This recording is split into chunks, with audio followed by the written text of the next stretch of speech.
twilight hours, voices sing tales of hope and heartbreak, everything a rhythmic blend of dreams and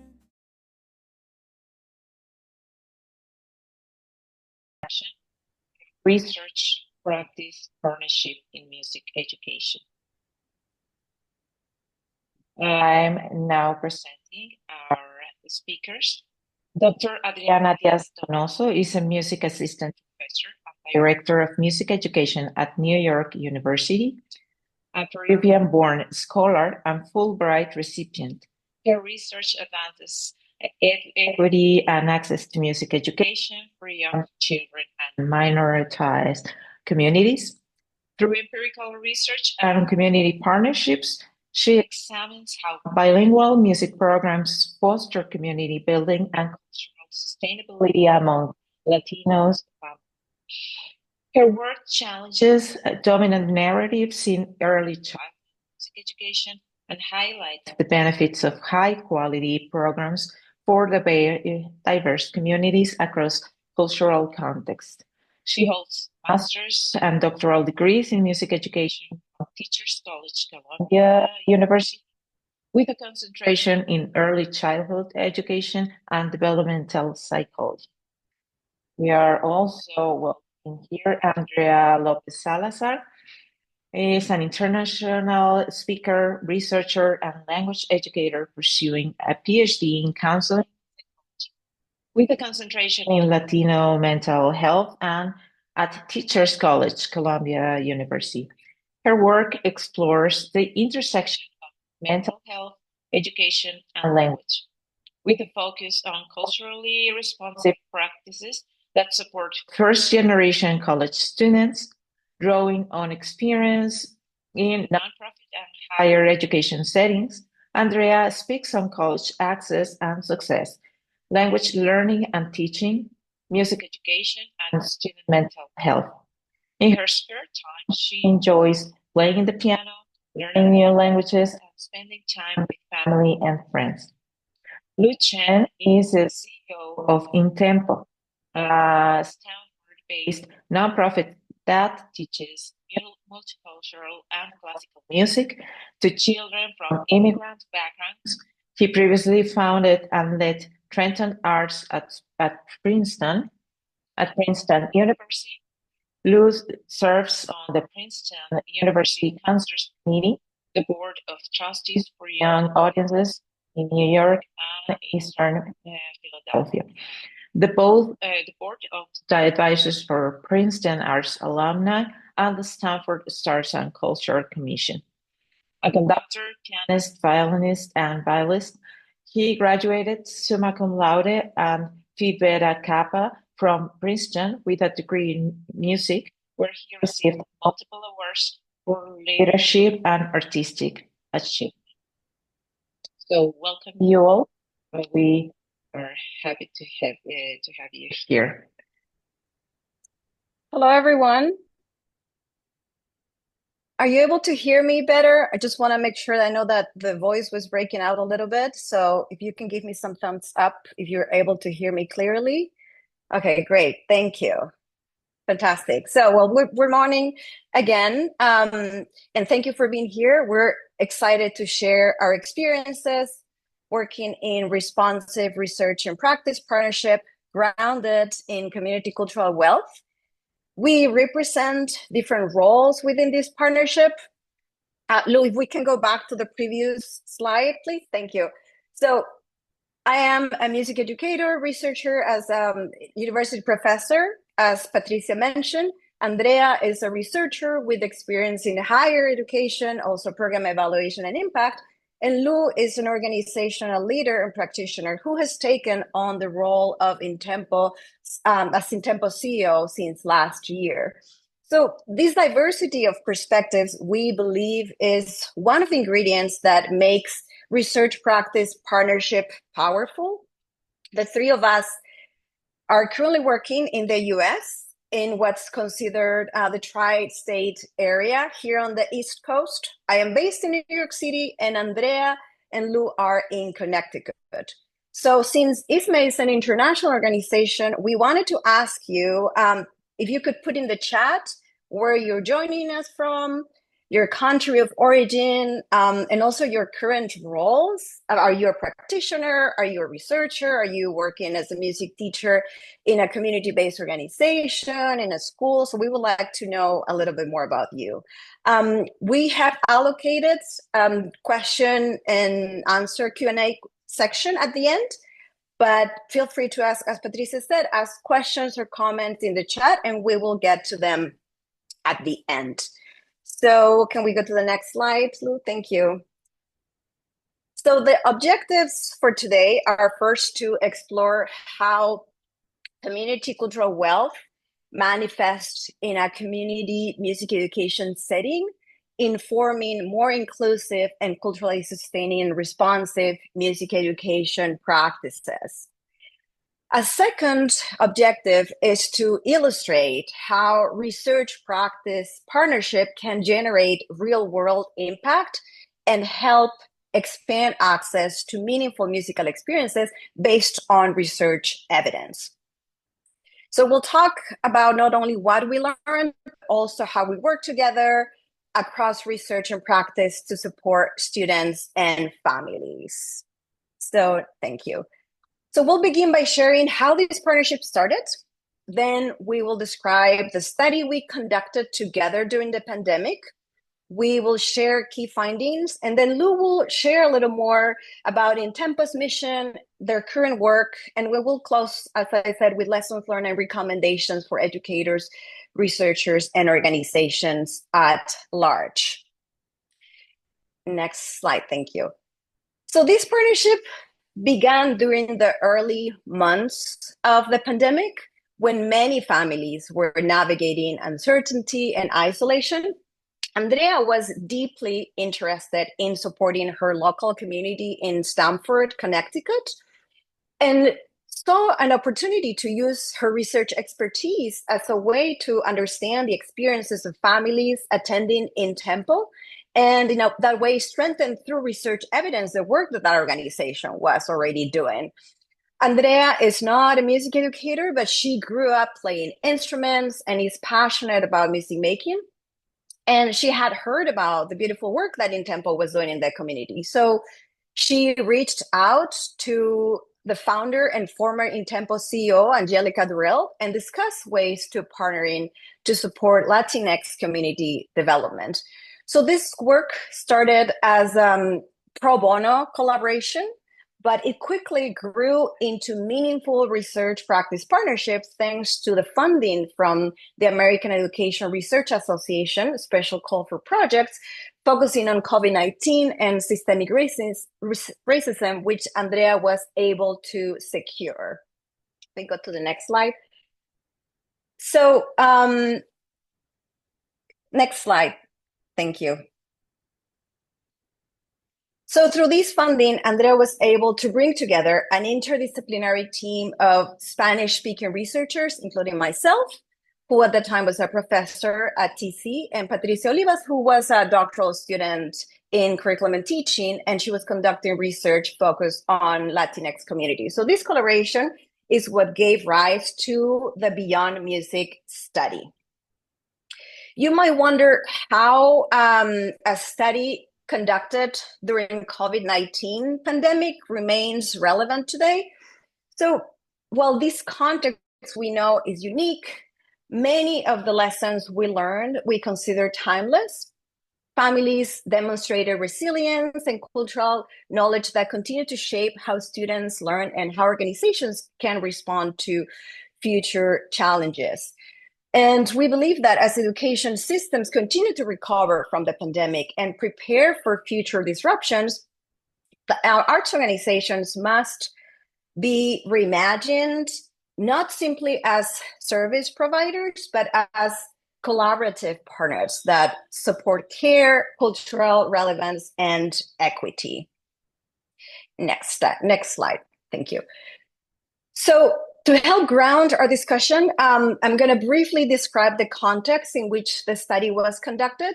Intempo is an award-winning Connecticut-based youth organization that provides year-round, accessible, relevant, and inclusive music education to predominantly immigrant and limited income youth. The organization offers both in-school and after-school instruction in string and percussion instruments, choir, and I believe most recently piano instruction as well. So In Tempo is committed to fostering comprehensive musical and artistic development for children and youth who, outside of these programs, may have little or no opportunity to participate in sustained music learning experiences. So later in the presentation, as I said, Lou will share more about the organization's mission and work from a practitioner and leadership perspective. Next slide, please. So to examine how limited, so the purpose of our study was to examine how limited income immigrant and first-generation Latinx families who were participating in Tempo navigated the COVID-19 pandemic, and we had a special interest in learning more about their academic, socio-emotional, and musical experiences during the school closures. As we include there, the research questions that informed this study were mainly, we were interested in seeing what types of community cultural wealth these families rely on during these times, and also what were families' perceptions of the arts organization's role and support during the pandemic. So now I'm going to talk a little bit about the theoretical framework, which is community cultural wealth. And we purposefully selected this framework for the study because it directly challenges deficit-oriented assumptions that communities of color lack cultural capital. So instead, this framework recognizes and makes visible the many assets, resources, and forms of knowledge that communities draw upon as they navigate schools and other social systems. So for those reasons, community cultural wealth is considered, as we include there, an asset-based framework and is grounded in critical race theory. So it was developed by Tara Yoso, who is a professor at the University of California, Riverside, in response to Pierre Bourdieu's influential concept of cultural capital that many of you probably are very familiar with. So that concept historically centered the cultural norms and resources of dominant social groups, often wealthy and implicitly white, as the standard for success and social mobility.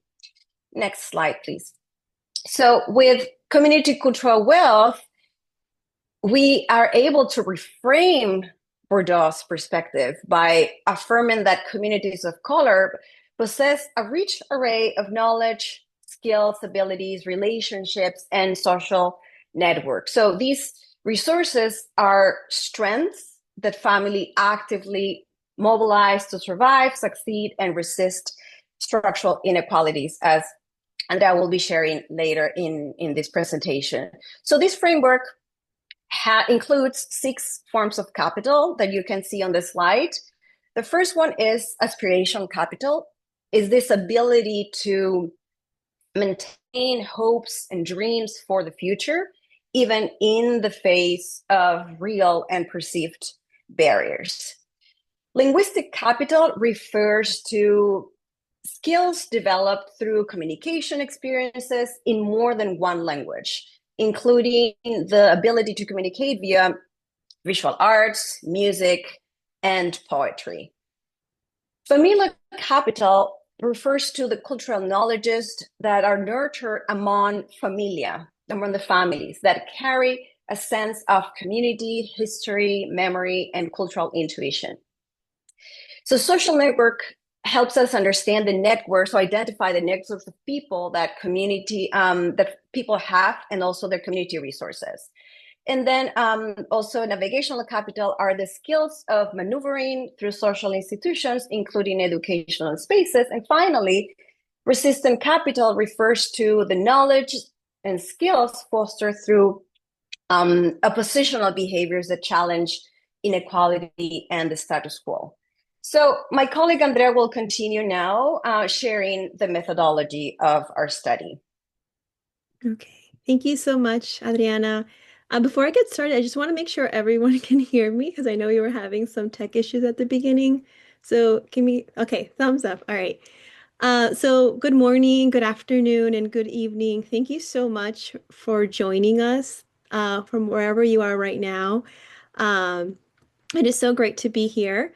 I'll get started a little bit more about how this study was conducted. And I really want to first highlight really that partnership we had within Temple when it came to collecting the data.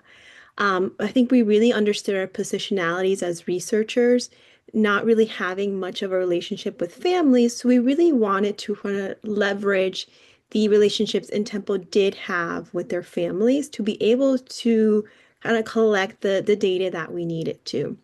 So when Temple was more than a research site, they were really collaborators, they were co-investigators with us in this project together. And they really trusted us with their community and to be able to speak to them and hear their stories. Um, One of the ways that we made sure that we didn't add more work to in Temple's plate was we created this toolkit that had invitation emails, text messages, and flyers in both English and Spanish about the study so that Intempo could distribute among their families. Um, and so the families could know more about that the study. And we believe that this kind of intentional, very community-facing outreach really made a difference in a number of families that were able to participate in this project. So overall, 26 students across three age groups, 6 to 8, 9 to 12, and 13 and older participated. We also had 9 parents participate in the study. And when it came to the online focus groups and the individual interviews, we did divide students up into these age brackets. All but one of the students identified as Latino Latinx, which is kind of reflective of the community in Temple partners with. And as Adriana mentioned, this data was collected during the COVID-19 pandemic. It was collected during the 2020-21 academic year, again, relying on online focus groups, online interviews, virtual classroom observations. So the virtual classroom observations really let the research team in into what really goes on in these music lessons. And then we also had administrative documentation to kind of learn more about what the programming looks like at Intempo. And we believe each of these methods really offered a different window into the lived experiences of families. And next slide. And I'll start a little bit more now here talking about findings. I do want to highlight that kind of going back to the framework, the community cultural wealth framework is, when we were asking parents and students about their experiences, our questions were really rooted into the community cultural wealth framework. They were aligned with this framework to really uncover the forms of cultural capital that were present within the families and the community. So the findings are broken down to these themes. So the first theme we have is playing our supportive parts together. And really, this theme really illuminates the remarkable ways in which families mobilize their cultural wealth to sustain their children's music education under these extraordinary circumstances. We really learned that parents didn't assume these passive roles. They emerged as co-educators, really stepping into these pedagogical spaces that were unfamiliar to them. They provided this emotional support to their children, helping them navigate logistical challenges. One thing that we did learn throughout the study is like children would use their parents' phones to log into their music lessons. So they really did play a role in ensuring that their children remained engaged during these really difficult times. And you'll see here in this quote of like a parent really like pushing her daughter to keep going, even though She herself was not a musician, didn't really have a lot of knowledge about music education. So really using, again, that familial and navigational capital to keep growing that student's interest and love of music. Next slide. And I'll say that underneath all of this, when it came to this theme in particular, was aspirational capital. Like families didn't lose sight of why music mattered. It was for their children's development, it was for their sense of identity, and it was for their own investment in a meaningful future.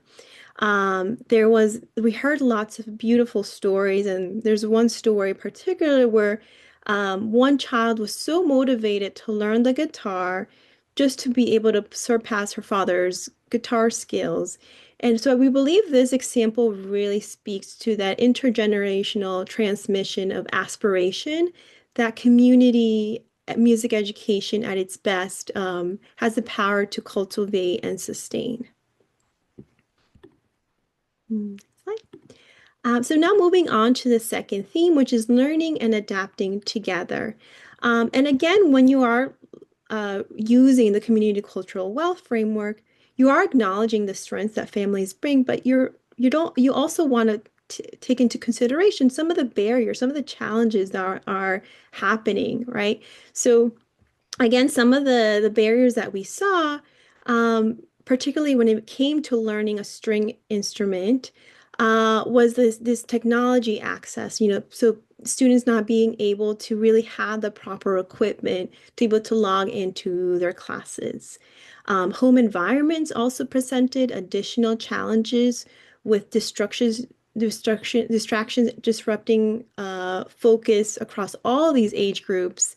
And I want to name some of these, barriers explicitly because they did not necessarily emerge with the pandemic, nor did they recede with it. And, unsurprisingly, because of the younger students who were much newer to kind of learning an instrument, there was decline in regular practice among that 6 to 8 and 9 to 12 age group. Next slide. But even with these barriers in place, we did see a lot of examples, a lot of stories of navigational capital in place.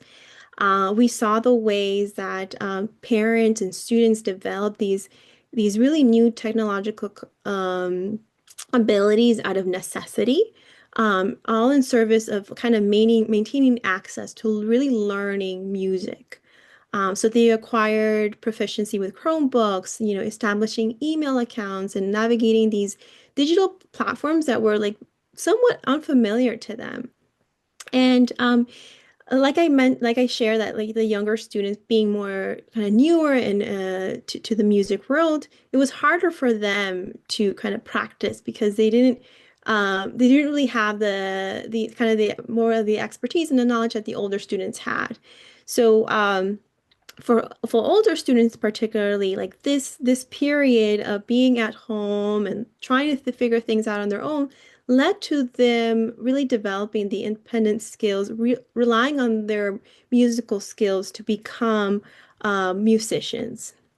And again, these are examples of really navigational capital operating really in real time. And it really does speak to really what is possible, even when you have these types of supports given to families, even if at that time just may seem somewhat limited. And the third theme we have here is connected through music and culture. This theme here really highlights linguistic capital.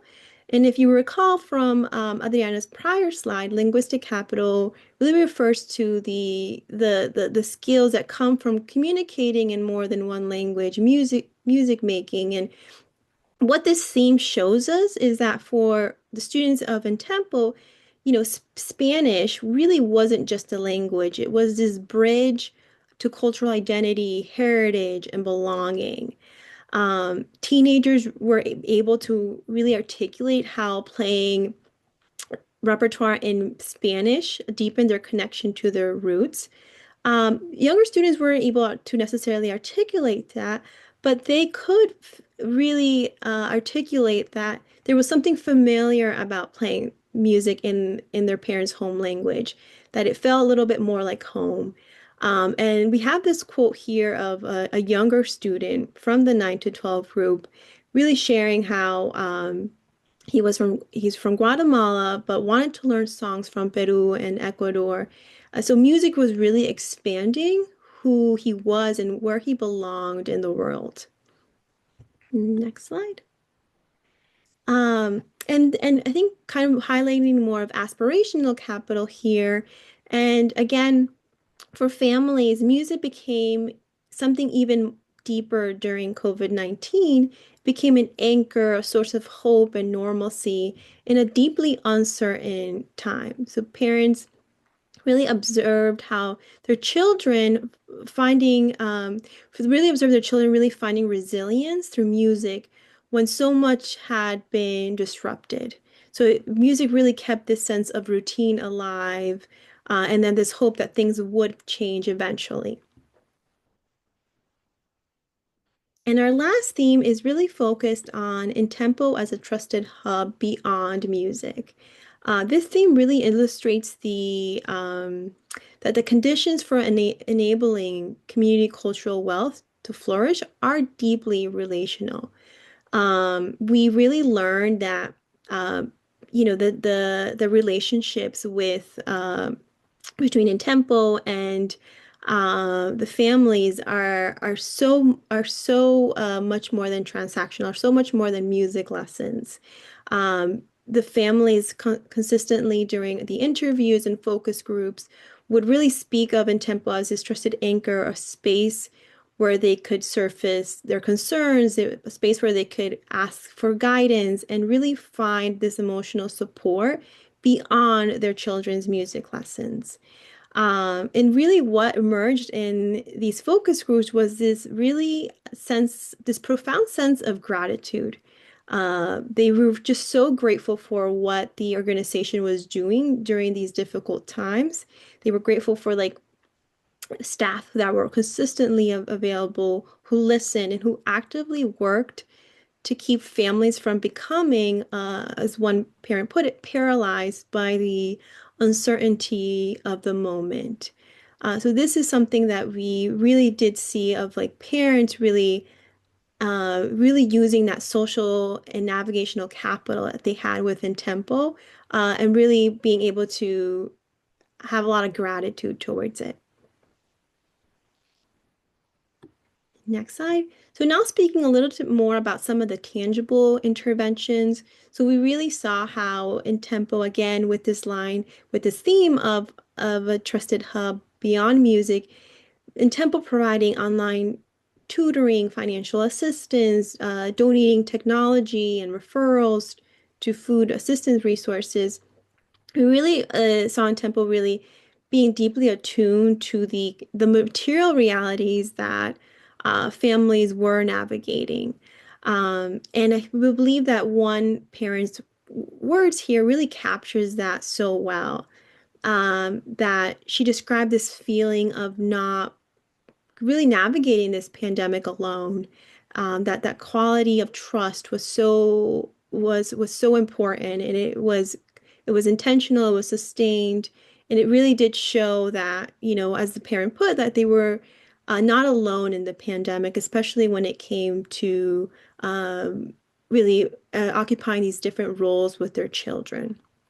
And before I turn it over to Lou, I just want to highlight again, this was a study on COVID-19, but we really do feel like this research practice partnership revealed what a lot of families really carry with them at all times. It really just put a spotlight on it. And what the framework really has given in Tempo and is really the language and the awareness that these are strengths that students carry, and it gives you the language to name them. So just one question I'll just leave you with is what forms of community cultural capital do you see your students and family bringing in through your doors? I'll turn it over to you, Lou. Great. Thank you so much, Andrea and Adriana. And I guess it's my turn to ask for a thumbs up if you can hear me. Great. Okay, so I'm going to get started. So yeah, I'll tell you a bit more about InTempo. As Adriana and Andrea mentioned, our focus is on teaching multicultural and classical music to children predominantly from immigrant backgrounds in and around Stamford, Connecticut, and we reach over 500 children a year, ages 4 through 17, through our flagship music school, our summer music session, and our many partnerships in the community with fellow nonprofits, churches, public schools, charter schools, and more. So to give you a better sense of our work, I'm going to show you all a video recap of our recent cultural crossover concert, which every year spotlights a genre of music that reflects the makeup of our local community. So we have spotlighted Andean music, we've spotlighted Honduran music, Mexican music, Colombian music, and this past year we spotlighted Central American music. And I think this really cuts to the heart of the idea of community cultural wealth, choosing music, choosing instrumentation that reflects our family's cultural backgrounds. So here is a recap.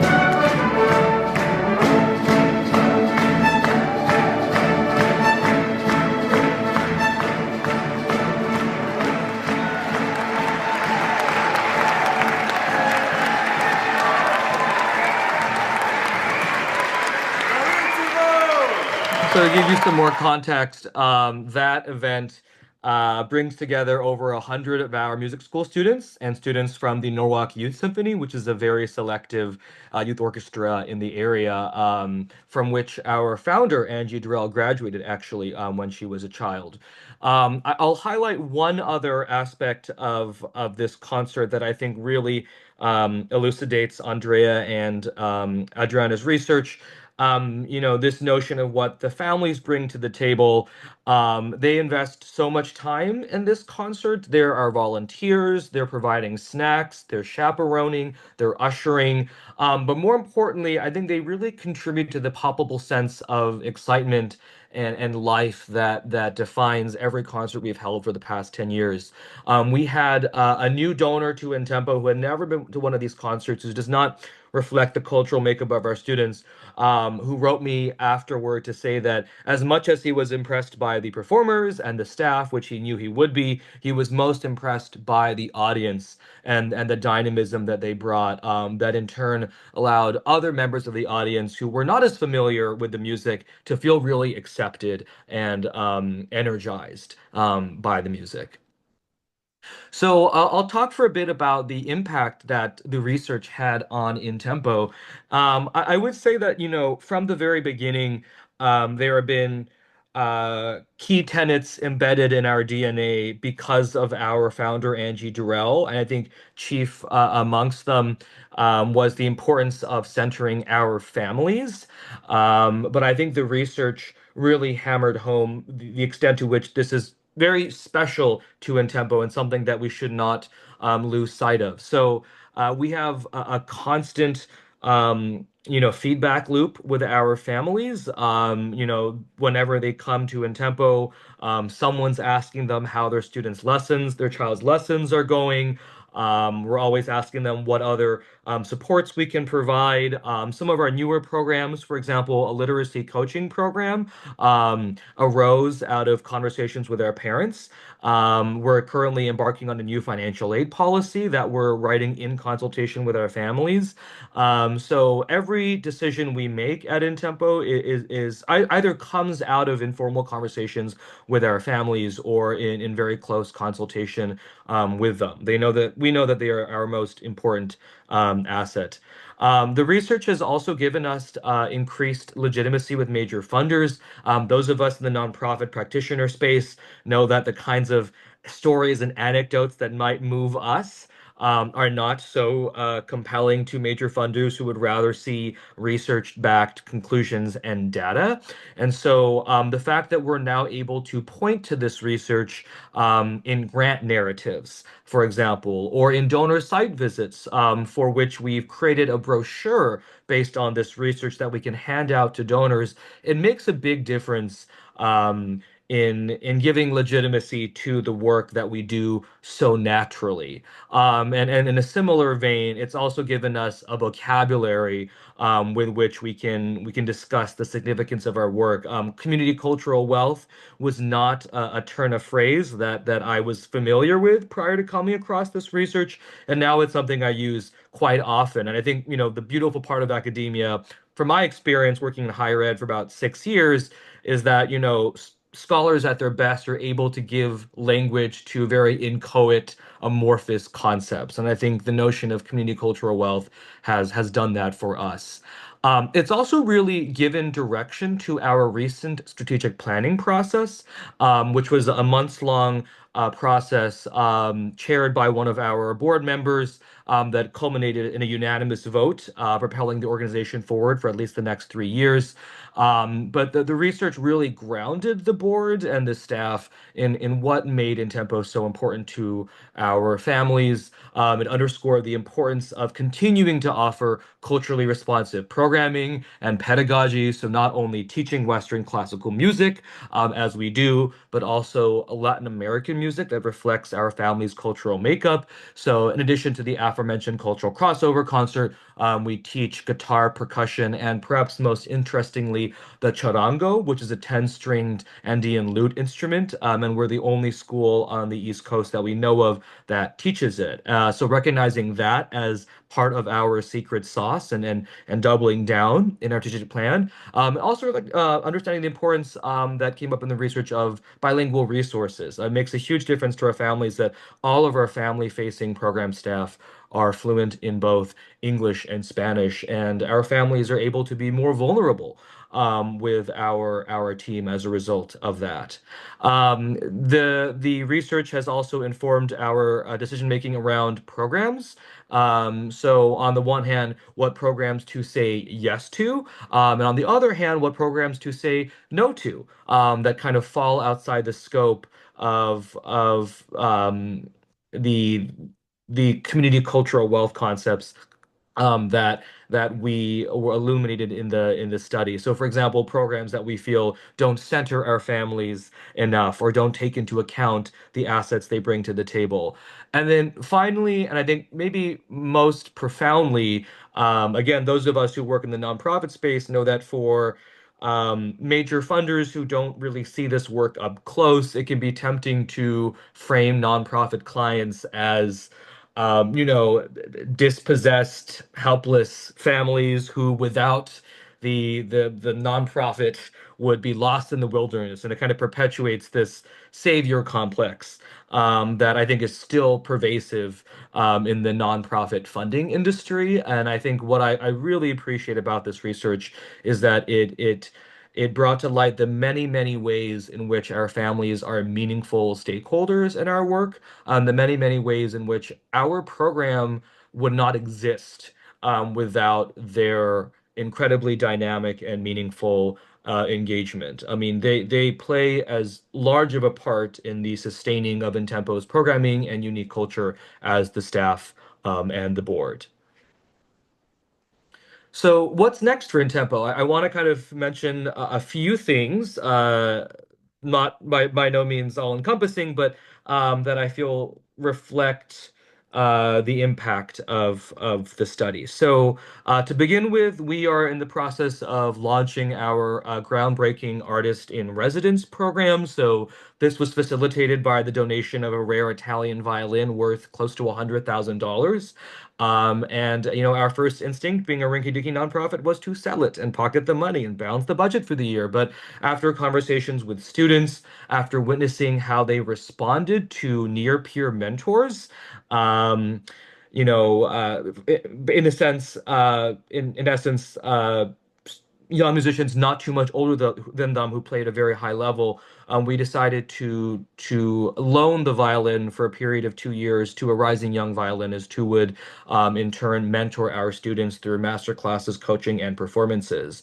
And so as I mentioned, the first kind of outgrowth of this research was centering the importance of listening to what our students wanted, which is a near-peer mentor, and also finding a way to embed this artist in residence in our culturally responsive programming, which brings me to the second bullet point. So the way in which we kind of get the word out about In Tempo Musically is through the aforementioned cultural crossover concert and also in our Fall Hispanic Heritage Month concerts.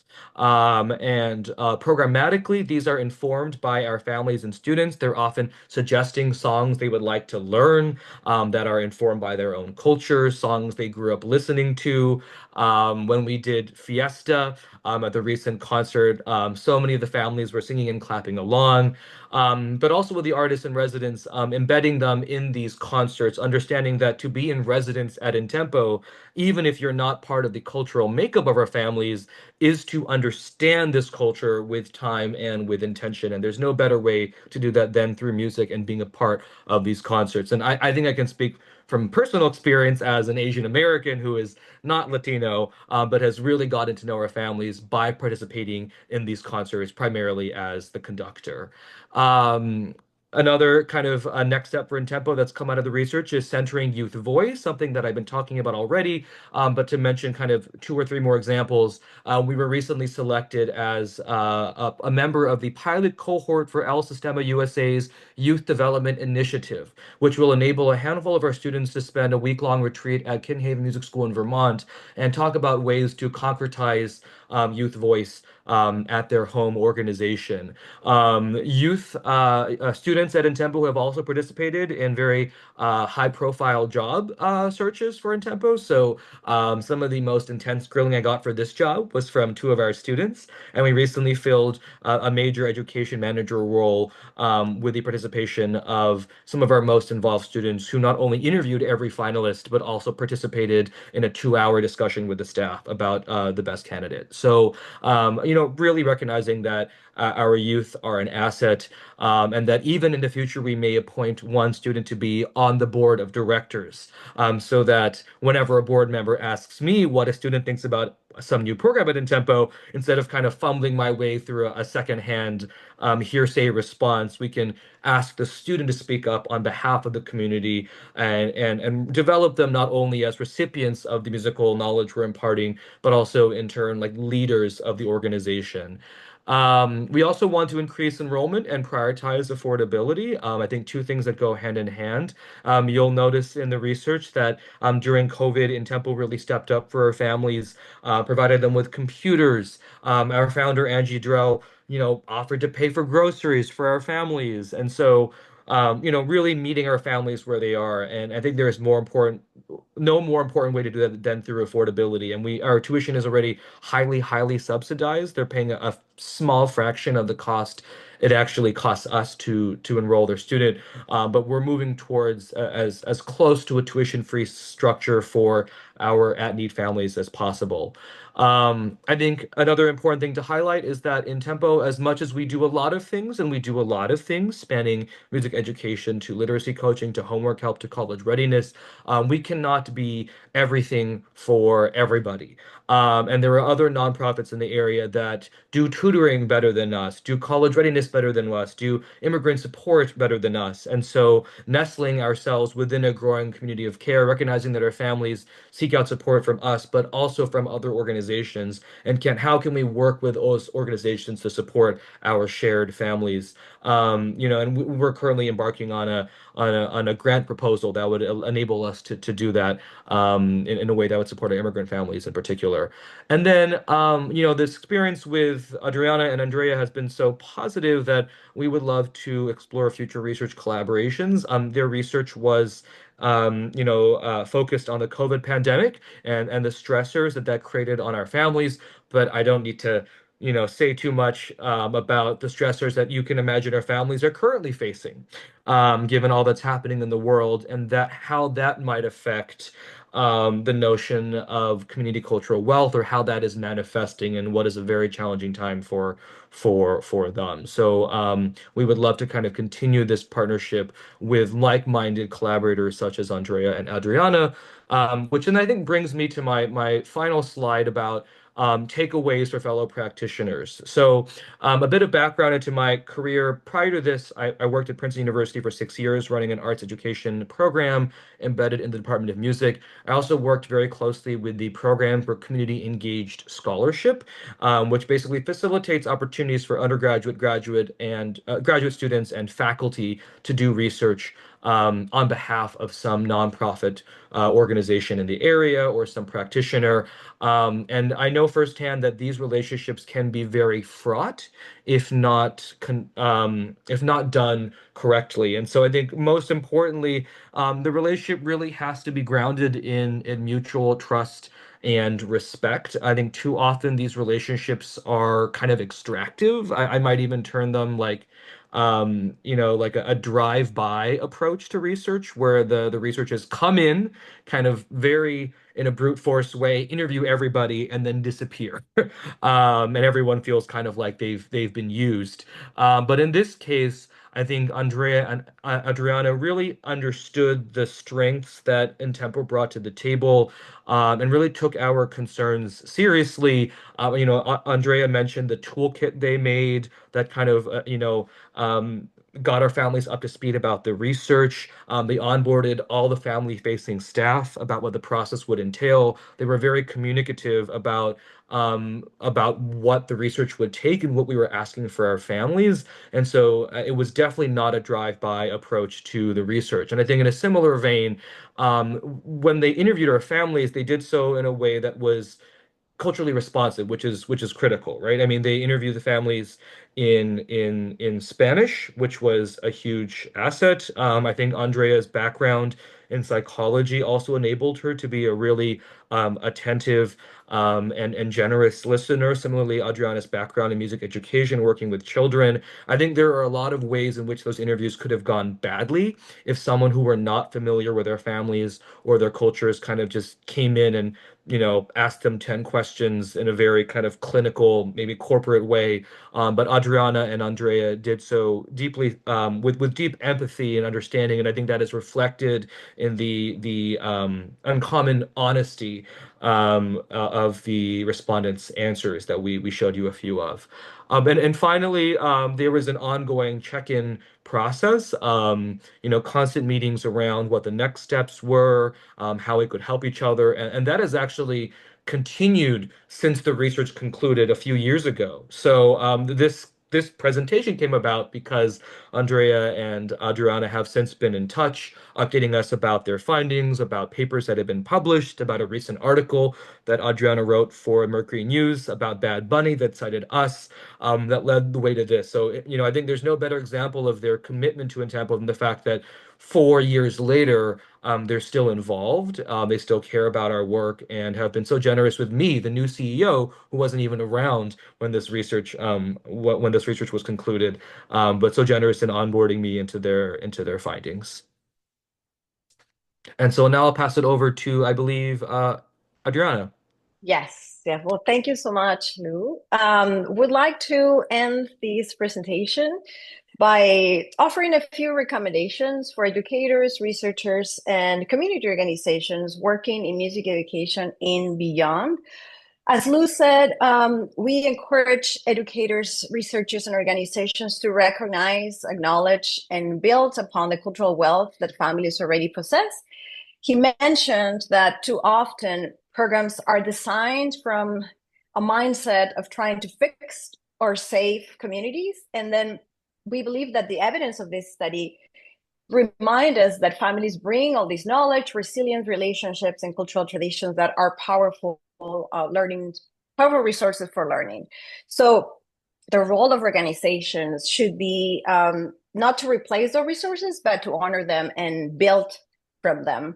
So one way of putting this into practice is what Temple was actually, doing, which is encouraging the use of incorporating students' home languages and culture into music instruction. So that's a recommendation that we do for many programs when that's possible.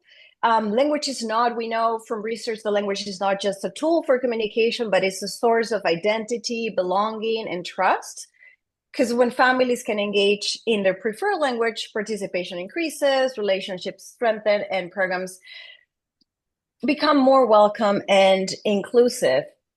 We also would like to encourage the use of research, not just to generate knowledge, as Lou was mentioning.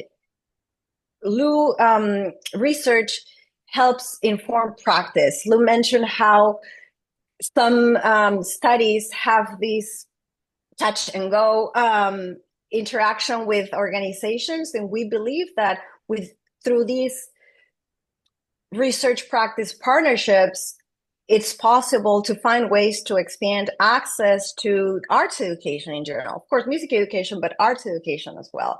So research can help create concrete changes in programs, policies, and opportunities for students and families. Just, a brief note here, after this project ended, I've continued working with organizations now in New York City, supporting them in ways to expand their Spanish-English bilingual music programming. I've been working with Jazz at Lincoln Center and also the New York Philharmonic. We've been able to design and implement programs that incorporate families' languages, cultural knowledge, and musical traditions. So we strongly believe that these collaborations allows us to create learning environments where, as I just said, families feel welcomed because students see themselves reflected in the curriculum, in their practices, and access to music education extends beyond the traditional settings. So ultimately, we strongly believe that research practice partnerships are not just a strategy. We do believe that they are a pathway to equity and inclusion. Well, thank you so much for listening to our presentation. And I think we're gonna open up for questions. So how do we want to do this? Well, first I was checking the chat, and then it's so exciting to learn that we have participants from Madrid, Germany, India, of course, the USA, from Sri Lanka. So we would like, to hear from you. What do you think about the takeaways from this study, the question that Andrea posed, if there's, or any other questions that you may have. Oh, from Taiwan, we also have Taiwan, wonderful.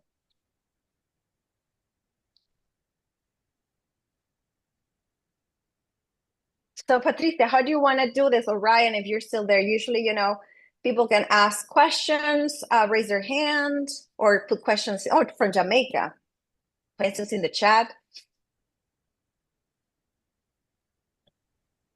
If I recall correctly, we usually make the questions in the chat. Okay. Yeah, so everyone, you're welcome to write down your questions. Okay, I think this is a question for Lou, right? It says, I love the idea of community cultural wealth, cultural crossover, and bilingual resources. Can you talk more about El Sistema partnership? I think that's a question for you, Lou. Mm-hmm. So maybe a clarifying question. Are you speaking specifically about the Youth Development Initiative or our work with El Sistema more generally?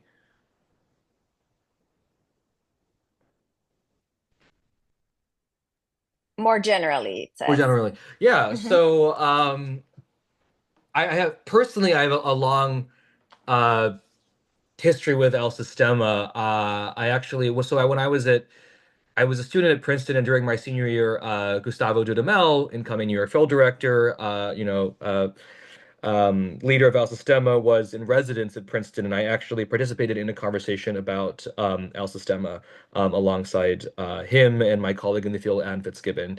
And actually, in just a few weeks, in part because of that relationship and Gustavo's commitment to El Sistema, his foundation has invited 20 of our students to attend his New York Phil concert on May 2nd, along with a private meet and greet backstage with the maestro. We go way back with El Sistema. I mean, Intempo is an El Sistema inspired program. We are a member organization of El Sistema USA.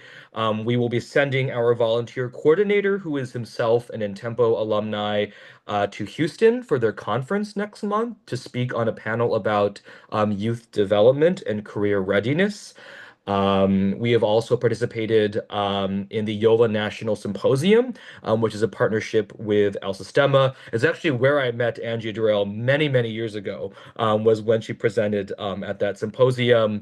And latest example of our collaboration with them is through not only the Youth Development Initiative that I mentioned, which was this highly selective cohort-based program through which a handful of our students will learn how to center youth voice at Intempo, but also through El Sistema's recent residency at the King's School in Stamford, Connecticut, where we sent I believe about 10 of our kids to participate. So we're very embedded in that in that world and treasure our connections to the National Membership Organization and our peers in the field. Hey, great. We have another question from Olga. She's asking, how challenging was it to make the families aware and understanding about conductor research at that era? Andrea, do you want to talk a little bit about that? Sure, yeah, that's a great. Mhm. So I think just to highlight, I think it was just really the partnership with Intempo, them really joining us as co-investigators in this project. So as I mentioned, we gave them all the materials that they needed to be able to recruit from families. So I think there was an opportunity where they heard about the research from us directly, but after having heard from it by Intempo first. So I feel like Intempo was really like an advocate for this research. And since Intempo had like a better relationship with their families than with us, I think being able to hear it from them as like they're like a trusted source, I think really did help in probably easing maybe some of the concerns that parents had in being in this research. As also was part of being a researcher, right, and in collecting some of these data, we always have a consent process. So we always tell anyone participating in research that you have the right to withdraw from the research at any moment. If you don't feel comfortable being recorded, let us know. If there's a question you don't want to be answered, just let us know.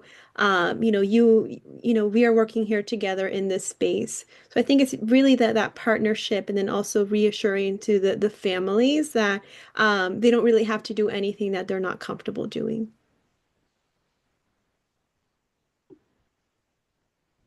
Great. Do we have any other questions?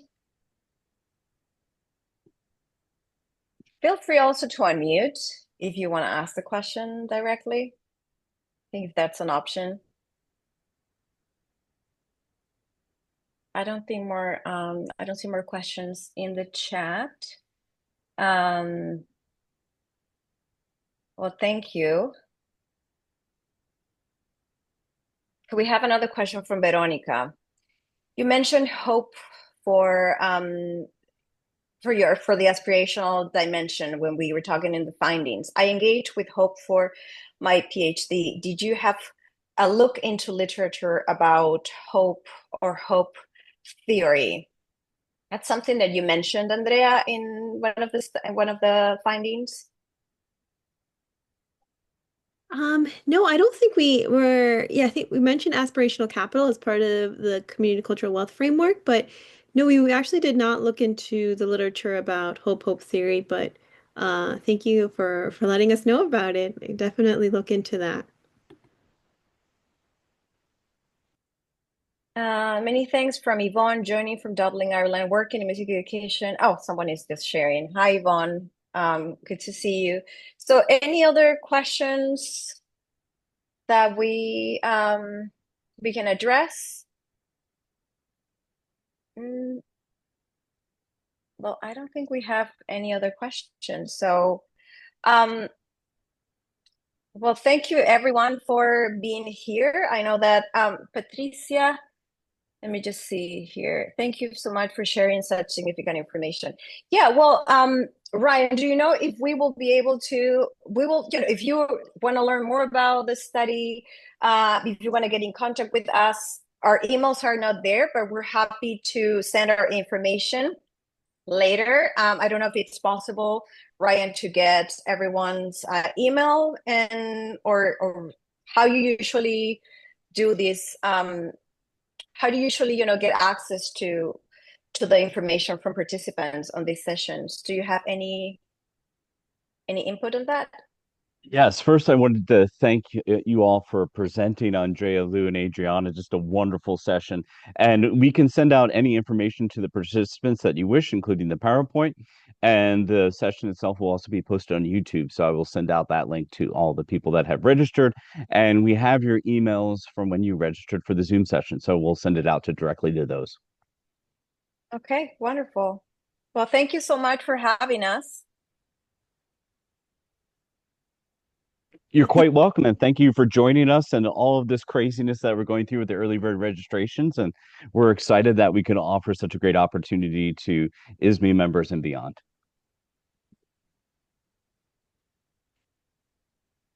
Well, thank you, everyone. Thank you for Thank you, joining. everyone. Bye.